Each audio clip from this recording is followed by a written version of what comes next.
Bugun men sizlarga juda muhim masalani tushuntirib beraman. Voyinkomat, ya'ni harbiy hisob organlari xodimlari to'g'ridan to'g'ri uyga kelishi mumkinmi? Ular kelganda pensionerlar, yoshi katta fuqarolar. Harbiy hisobda turganlar yoki ilgari xizmat qilganlar nima qilishi kerak? Bu mavzu faqat yosh yigitlarga tegishli deb o'ylamang. Bu axborot ko'pchilik oilalarga, ayniqsa uyida pensioner ota-onasi, sobiq harbiy xizmatchisi, zaxiradagi fuqarosi yoki harbiy guvohnomasi bor odami bo'lganlarga bevosita tegishli. Men darhol aytaman, agar eshigingiz taqillasa va voyinkomatdan keldik deyishsa, vahimaga tushmang, lekin beparvo ham bo'lmang. Nima so'rash kerak? Qaysi hujjatni ko'rish kerak? Nimaga imzo qo'yish mumkin? Nimaga imzo qo'yishdan oldin o'ylash kerak? Bularni bugun batafsil tushuntiraman. Videoni hoziroq kuzatib boring. Kanalga obuna bo'ling va like bosib qo'ying. Chunki bu ma'lumotni bilish sizni ortiqcha muammo, noto'g'ri imzo va tushunmovchiliklardan himoya qiladi. Avvallari ko'pchilik voyinkomat bilan bog'liq ishlarni faqat chaqiruv qog'ozi orqali tasavvur qilardi. Ya'ni odamga pochta orqali yoki mahalla ish joyi, o'qish joyi orqali xabarnoma keladi. Unda qachon va qayerga borish yoziladi. Fuqaro belgilangan vaqtda boradi, hujjatlarini ko'rsatadi, tibbiy ko'rikdan o'tadi yoki harbiy hisob bo'yicha ma'lumotlarini yangilaydi. Ko'pchilikning tasavvurida voyinkomat xodimi uyga kelishi kam uchraydigan holat edi. Hozir esa vaziyat boshqacharoq ko'rinmoqda. Davlat organlari ma'lumotlarni yangilash, harbiy hisobni tartibga keltirish, zaxiradagi fuqarolarni aniqlashtirish, yashash manzilini tekshirish, chaqiruv yoshidagi yoki hisobda turgan shaxslar bo'yicha axborot olish uchun turli usullardan foydalanishi mumkin. Bu yerda faqat yoshlar emas, balki harbiy guvohnomasi bor, ilgari armiya xizmatini o'tagan, zaxirada turgan, mudofaa sohasida ma'lum mutaxassislikka ega bo'lgan yoki yoshi katta bo'lsa ham hisobdan to'liq chiqarilmagan fuqarolar ham e'tiborda bo'lishi mumkin. Pensionerlar nega tayyor turishi kerak? Chunki pensionerning o'zi ham sobiq harbiy bo'lishi mumkin. Masalan, 62 yoshli erkak ilgari harbiy xizmatda bo'lgan, keyin oddiy ishda ishlagan, hozir pensiyada. U men allaqachon qarib qoldim, menga aloqasi yo'q deb o'ylashi mumkin. Lekin uning harbiy guvohnomasi, hisob kartasi yoki zaxira ma'lumotlari yangilanmagan bo'lsa, organlar uni aniqlashtirish uchun murojaat qilishi ehtimoli bor. Yoki pensionerning uyida o'g'li, nabrasi, kuyovi ro'yxatda turgan bo'lishi mumkin, lekin boshqa joyda yashayotgan bo'lishi mumkin. Shunda voyinkomat vakillari aynan shu manzilga kelib, falonchi shu yerda yashaydimi deb so'rashi mumkin. Oldin bunday tekshiruvlar ko'proq mahalla orqali, ish joyi orqali yoki chaqiruv qog'ozi topshirish orqali bo'lgan. Endi esa manzil bo'yicha aniqlashtirish kuchaygan bo'lishi mumkin. Buning sababi oddiy. Ko'p odamlar bir joyda ro'yxatda turadi, boshqa joyda yashaydi. Kimdir telefon raqamini almashtiradi, kimdir chet elga ketadi, kimdir pensiyaga chiqqandan keyin hujjatlarini yangilamaydi. Davlat organlari esa real ma'lumotga ega bo'lishni xohlaydi. Eng avvalo men sizga kimlar xavotir olishi kerak, kimlar esa ortiqcha vahima qilmaslik kerakligini tushuntiraman. Xavotir deganda men qo'rqishni emas, tayyor turishni nazarda tutyapman. Tayyor turish degani hujjatlaringiz joyida bo'lishi, nimaga imzo qo'yayotganingizni tushunish, kim bilan gaplashayotganingizni aniqlash va o'z huquqingizni bilish demakdir. Birinchi toifa harbiy hisobda turgan fuqarolar. Agar sizda harbiy guvohnoma bo'lsa, xizmatni o'tagan bo'lsangiz, zaxirada tursangiz, siz haqingizdagi ma'lumotlar vaqti bilan yangilanishi mumkin. Masalan, 45 yoshli fuqaro armiyada xizmat qilgan, keyin 20 yil bozorda ishlagan, yashash joyini 3 marta almashtirgan, lekin harbiy hisob bo'yicha yangi manzilini vaqtida bildirmagan. Bunday holatda voyinkomat uni izlab eski manzilga, ro'yxatdagi manzilga yoki qarindoshlari yashaydigan manzilga kelishi mumkin. Bu darhol uni olib ketishadi degani emas. Ko'pincha maqsad ma'lumotni aniqlash bo'ladi. Ikkinchi toifa pensioner sobiq harbiylar yoki maxsus kasb egalari.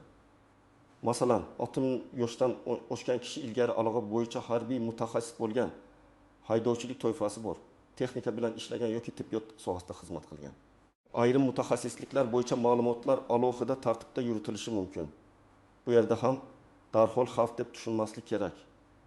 Lekin agar sizga ma'lumotlaringizni yangilash kerak deyishsa, hujjatni tekshirib, qonuniy tartibda harakat qilish kerak. Uchinchi toifa uyda chaqiruv yoshidagi farzandi yoki nabirasi ro'yxatda turgan pensionerlar. Mana eng ko'p uchraydigan real holat. 7 yoshli onaxon uyda yashaydi.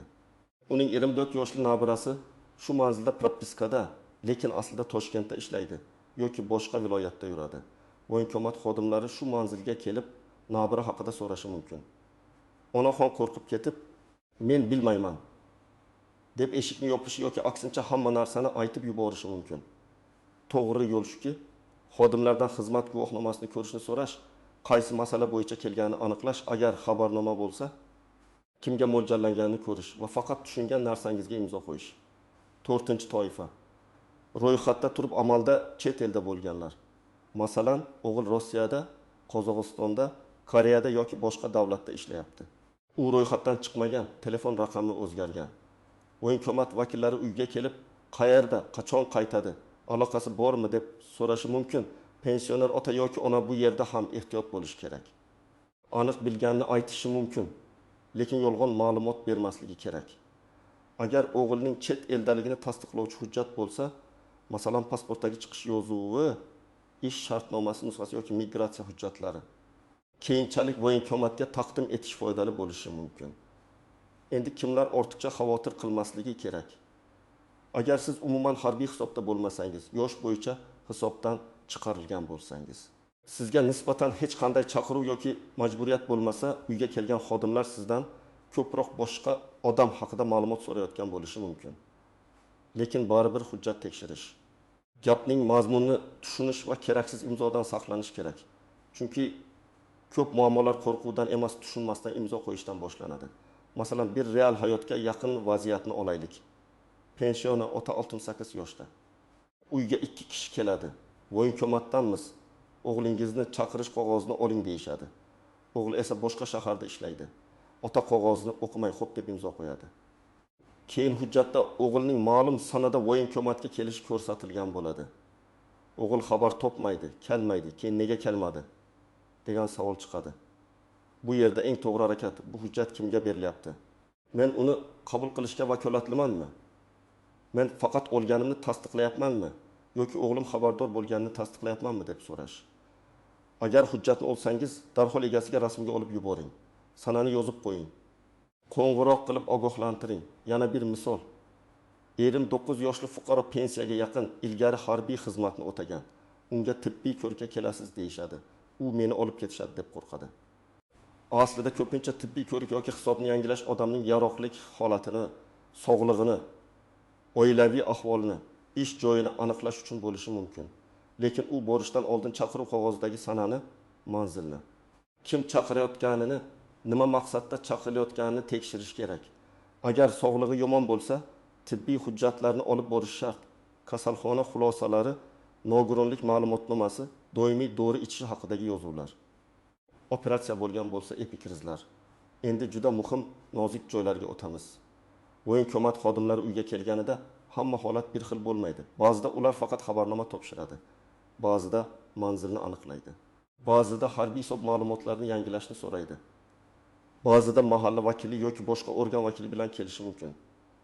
Ba'zida esa odamlar o'zini voyinkomat xodimi deb tanishtirib, aslida boshqa maqsadda kelishi ham mumkin. Shuning uchun birinchi qo'yda shaxsni aniqlamasdan eshikni keng ochib, hujjatlarni berib yubormang.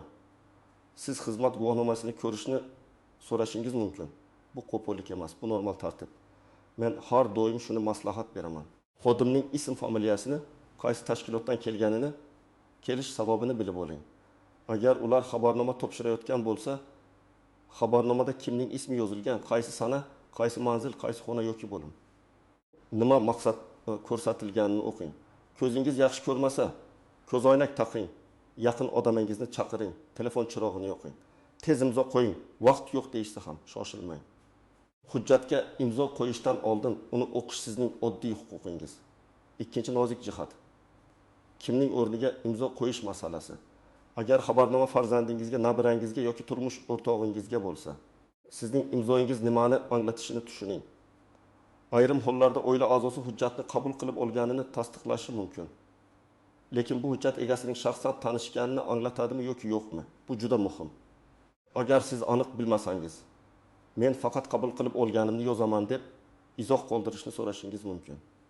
Masalan, imzo yoniga falonchiga yetkazish uchun qabul qildim mazmunida yozuv kiritilishi mumkin. Bu kelajakda tushunmovchilikni kamaytiradi. 3-nozik jihat, sog'liq holati. Pensionerlar orasida yurak, qon bosimi, diabet, insultdan keyingi holat, harakatlanish cheklovi, eshitish yoki ko'rish muammosi bo'lganlar ko'p. Agar sizni yoki oilangizdagi yoshi katta odamni chaqirishsa, sog'liq hujjatlarini tayyorlang. Og'zaki men kasalman deyish yetarli bo'lmasligi mumkin. Rasmiy tibbiy xulosa, shifokor ko'rigi, doimiy davolanish varaqalari, nogironlik bo'yicha ma'lumotnoma, pensiya hujjatlari ancha kuchli asos bo'ladi. Masalan, 63 yoshli odam belim og'riydi desa, bu umumiy gap. Lekin MRT xulosasi, nevropatolog tashxisi, davolanish kartasi bo'lsa, vaziyat aniqroq ko'rinadi. 4-nozik jihat, ro'yxat va haqiqiy yashash joyi. Juda ko'p oilalarda odam bir manzilda propiskada, boshqa manzilda yashaydi. Bu holatning o'zi ko'pincha jinoyat emas. Lekin harbiy hisob bo'yicha ma'lumotlar noto'g'ri bo'lsa, chaqiruv qog'ozi eski manzilga kelaveradi. Keyin odam men bilmadim deydi. Organ esa biz manzilga bordik deydi. Shuning uchun men maslahat beraman. Agar farzandingiz yoki nabrangiz boshqa joyda yashayotgan bo'lsa, uning aloqa raqami, ish joyi, yashash manzili tartibli yozib qo'yilsin. Uyga vakillar kelsa, siz aniq va xotirjam javob bera olasiz. 5-nozik jihat, jarima yoki javobgarlikdan qo'rqitish. Ba'zida odamlar kelmasangiz jarima bo'ladi, imzo qo'ymasangiz yomon bo'ladi. Hozir olib ketamiz degan gaplardan qo'rqib qoladi. Men bu yerda shuni aytaman. Qonuniy talabni bajarmaslik oqibatlarga olib kelishi mumkin, lekin har bir talab rasmiy, tushunarli va hujjat bilan asoslangan bo'lishi kerak. Og'zaki qo'rqitish bilan rasmiy chaqiruvni aralashtirmang. Agar sizga talab qo'yilsa, uni yozma shaklda ko'rishni so'rang. Kim, qachon, qayerga, nima sababdan chaqiryapti, bular aniq bo'lsin. 6-nozik jihat. Uyga kirish masalasi. Xodimlar kelgani ularning avtomatik ravishda uyingizga kirib, xonalarni ko'rishi mumkin degani emas. Oddiy xabarnoma topshirish yoki ma'lumot so'rash odatda eshik oldida ham bo'lishi mumkin. Agar uyga kirishni so'rashsa, sababini so'rang. Uyda yoshi katta, yolg'iz pensioner bo'lsa, yaxshisi qo'shni, farzand yoki mahalla vakilini chaqirib, suhbatni guvohlar oldida o'tkazish kerak. Bu ikki tomonni ham himoya qiladi.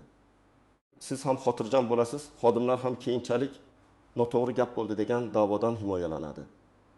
7-nozik jihat, telefon orqali tasdiqlash.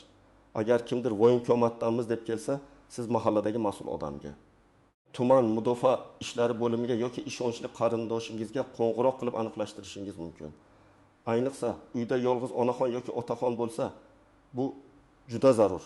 Firibgarlar turli bahonalar bilan hujjat, pul, pasport nusxasi yoki shaxsiy ma'lumot olishga urinishi mumkin. Rasmiy organ xodimi sizdan pul talab qilmaydi. Agar jarimani hozir to'lang, masalani joyida hal qilamiz degan gap chiqsa, bu juda xavfli signal. Endi aniq amaliy qadamlarni aytaman. Birinchi qadam, hujjatlaringizni tartibga keltiring. Uyda alohida papka qiling. Unga pasport yoki ID karta nusxasi, harbiy guvohnoma nusxasi, pensiya guvohnomasi, nogironlik hujjati bo'lsa, uning nusxasi, tibbiy xulosalar, yashash manzili bo'yicha hujjatlar, farzand yoki nabra chet elda bo'lsa, uning chet eldaligini tasdiqlovchi hujjatlar nusxasini solib qo'ying. Asl hujjatlarni begona odamga berib yubormang. Faqat ko'rsatish kerak bo'lsa ko'rsating. Nusxa kerak bo'lsa kimga va nima uchun berayotganingizni biling. Ikkinchi qadam, oilada oldindan kelishib oling. Uyda yoshi katta odam bo'lsa, unga oddiy qilib tushuntiring. Eshik taqillasa, avval kimligini so'rang. Guvohnomasini ko'ring. Hujjatni o'qimasdan imzo qo'ymang. Bizga qo'ng'iroq qiling. Bu gaplarni bir marta emas, bir necha marta aytish kerak. Chunki pensionerlar ko'pincha rasmiy kiyimdagi yoki qat'iy gapirgan odamdan tortinadi. Ular davlat odami keldi, demak darrov qilishim kerak deb o'ylaydi. Hurmat boshqa, huquqni bilish boshqa. 3-qadam, xabarnoma kelsa, uni darhol rasmga oling. Undagi sana, vaqt, manzil, chaqirgan odamning ismi, imzo joyi ko'rinsin. Agar hujjat egasi uyda bo'lmasa, unga yuboring. Qo'ng'iroq qilib, senga shunday qog'oz keldi, mana sanasi deb ayting. Keyin men bilmadim degan bahona ham bo'lmaydi. Oilada tushunmovchilik ham kamayadi. Agar xabarnomadagi sana juda yaqin bo'lsa, masalan ertaga ertalab bo'lsa, darhol aloqaga chiqing. 4-qadam, agar borish imkoniyati bo'lmasa. Buni e'tiborsiz qoldirmang. Masalan, odam kasalxonada yotgan, chet elda, boshqa viloyatda, xizmat safarida yoki og'ir kasal qarindoshiga qarayapti. Bunday vaziyatda oddiy yo'l bor. Voyinkomatga qo'ng'iroq qilish, holatni tushuntirish, imkon bo'lsa yozma ariza berish yoki yaqin qarindosh orqali hujjat yuborish. Arizada falon sababga ko'ra belgilangan sanada kela olmaydi. Tasdiqlovchi hujjatlar ilova qilinadi. Boshqa sana belgilashingizni so'raymiz degan mazmun bo'lishi mumkin. Eng yomon yo'l umuman javob bermaslik. 5-qadam sog'liq bo'yicha hujjatlarni yangilang. Ko'pchilik pensionerlar kasalligim hammaga ma'lum deb o'ylaydi. Lekin rasmiy ishda ma'lum bo'lgan narsa hujjat bilan tasdiqlanishi kerak. Agar yurak operatsiyasi bo'lgan bo'lsa, epikriz oling. Agar diabet bo'lsa, endokrinolog xulosasi bo'lsin. Agar qon bosimi doimiy yuqori bo'lsa, terapevt yoki kardiolog yozuvi bo'lsin. Agar nogironlik bo'lsa, amaldagi ma'lumotnoma nusxasi tayyor tursin.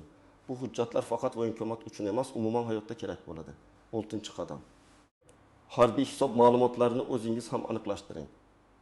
Agar siz yoki yaqin odamingiz qayerda hisobda turganini bilmasa, tuman mudofaa ishlari bo'limiga murojaat qilib, ma'lumotlarni tekshirish mumkin. Yashash manzili o'zgargan bo'lsa, oilaviy holat o'zgargan bo'lsa, sog'liq holati jiddiy o'zgargan bo'lsa, buni vaqtida bildirish keyingi muammolarning oldini oladi. Masalan, odam 10 yil oldin sog'lom bo'lgan, hozir 2 guruh nogiron. Agar hujjatlar yangilanmagan bo'lsa, eski ma'lumotlar asosida chaqiruv yoki tekshiruv kelishi mumkin. 7-qadam suhbatni xotirjam olib boring.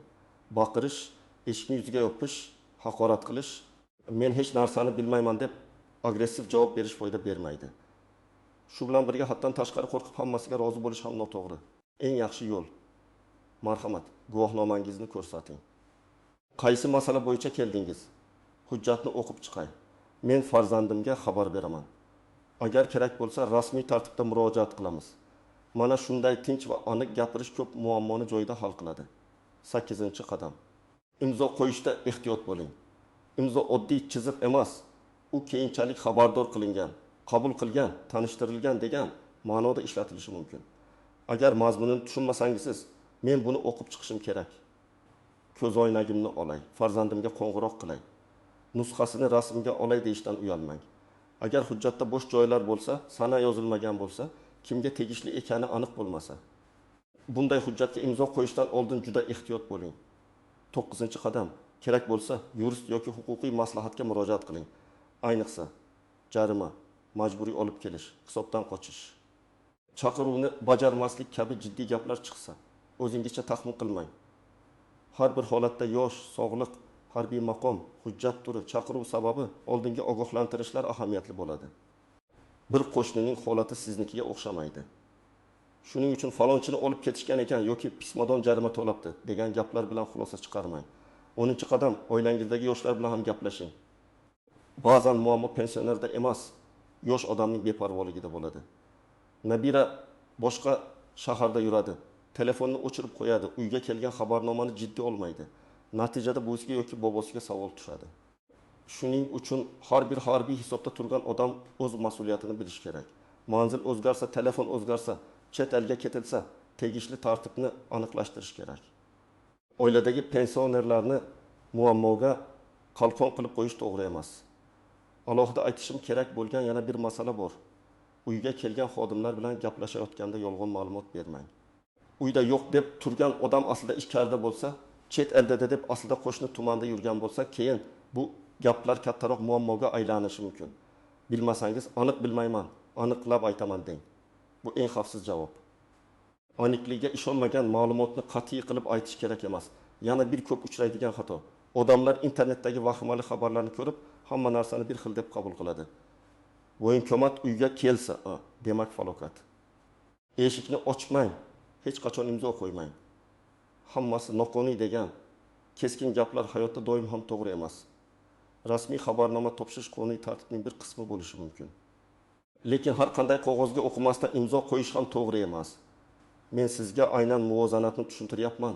Qonuniy talabni hurmat qiling, lekin o'z huquqingizni ham himoya qiling. Pensionerlar uchun eng muhim tayyorgarlik ruhiy tayyorgarlikdir. Uyga rasmiy odam kelsa, yurak urib ketishi tabiiy. Lekin oldindan nima qilishni bilgan odam qo'rqmaydi. Eshik oldida suhbatlashadi, guvohnomani ko'radi, hujjatni o'qiydi, kerak bo'lsa farzandiga qo'ng'iroq qiladi. Imzo masalasida shoshilmaydi. Keyin hujjatni egasiga yetkazadi. Mana shu oddiy tartib ko'p oilalarni ortiqcha asabiylikdan saqlaydi. Agar voyinko'matga borish kerak bo'lsa, qanday tayyorlanish kerak? Men odatda shunday ro'yxat beraman. Shaxsni tasdiqlovchi hujjat, harbiy guvohnoma yoki hisob hujjati, chaqiruv qog'ozi, tibbiy hujjatlar, pensiya yoki nogironlik hujjati, oilaviy holatni tasdiqlovchi hujjatlar. Ish joyidan ma'lumotnoma bo'lsa, shuni olish kerak. Agar odam kasal bo'lsa, yolg'iz bormasin, yaqin qarindoshi bilan borsin. Borganda hamma narsani og'zaki hal qilishga urinmasdan. Muhim ariza va tushuntirishlarni yozma shaklida topshirish foydali. Yozma ariza qanday bo'lishi mumkin? Oddiy tilda. Men falonchi, falon manzilda yashayman. Falon sababga ko'ra belgilangan sanada kela olmayman. Yoki sog'lig'im bo'yicha quyidagi hujjatlarni taqdim etaman. Yoki o'g'lim hozir chet elda, tasdiqlovchi hujjat ilova qilinadi degan mazmunda bo'ladi. Arizaning nusxasini o'zingizda qoldirish, qabul qilingan sanani belgilatish juda foydali. Chunki og'zaki gap unutiladi, yozma hujjat qoladi. Agar xodimlar uyga kelib pensioner odamni darhol biror joyga olib borishni talab qilsa, vaziyatni aniqlashtirish kerak. Nima asosda? Qanday hujjat bilan? Kim chaqiryapti? Sog'liq hisobga olinganmi? Yaqinlariga xabar berish imkoniyati bormi? Agar odamning ahvoli yomon bo'lsa, avvalo tibbiy yordam masalasi turadi. Qonuniy talab bo'lsa ham insonning sog'lig'i va xavfsizligi e'tibordan chetda qolmasligi kerak. Bugun men sizga eng muhim narsani tushuntirdim. Voyinko'mat vakillari uyga kelishi har doim ham falokat degani emas. Lekin bu holatga tayyorgarliksiz qarash ham mumkin emas. Pensionerlar, sobiq harbiylar, harbiy hisobda turganlar va uyda chaqiruv yoshidagi farzandi yoki nabrasi ro'yxatda turgan oilalar ayniqsa hushyor bo'lishi kerak. Asosiy qoida oddiy. Hujjatni ko'ring, o'qing, tushuning, shoshilmang, yolg'on gapirmang. Kerak bo'lsa yozma murojaat qiling va barcha tibbiy hamda shaxsiy hujjatlarni tartibda saqlang. Men sizlardan so'rayman. Agar sizning mahallangizda yoki oilangizda shunday holat bo'lgan bo'lsa, izohlarda yozing. Voyinko'mat vakillari uyga kelganmi? Qanday savollar berishgan? Qanday hujjat topshirishgan? Tajribangiz boshqalarga foyda beradi. Videoga like bosing, kanalga obuna bo'ling va yaqinlaringizga ham yuboring. Ayniqsa uyida pensioner ota-onasi borlarga bu ma'lumot albatta kerak bo'ladi.